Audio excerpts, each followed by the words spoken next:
First at 5, the combined lake levels for our region's water supply have now climbed back to near 40%. Dropping below that has been the trigger point for stage 1 water restrictions. Even so, those restrictions remain in place. Brian Burns is here now with a closer look at the numbers.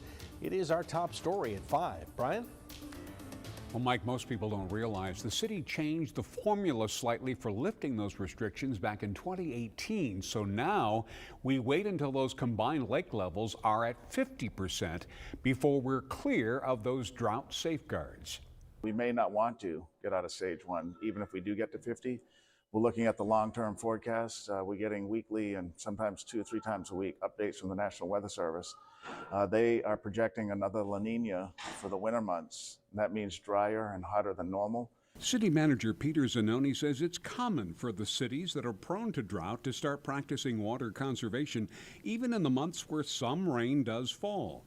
With the combined lake levels being just above 40% after our recent rains, Zanoni says this is not the time to relax. We went into stage 1 at 42% instead of 40 because we were aware of the forecast and we didn't want to jeopardize being in even more of a crisis with the water.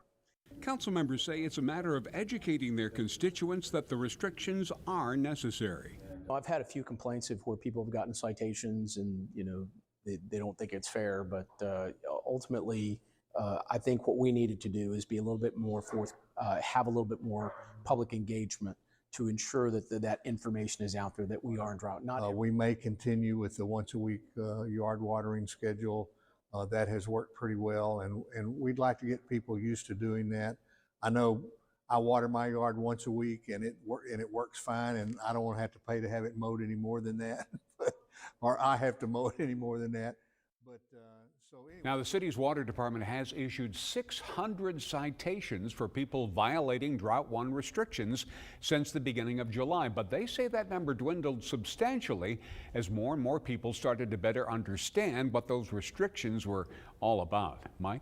All right, Brian, thanks for that.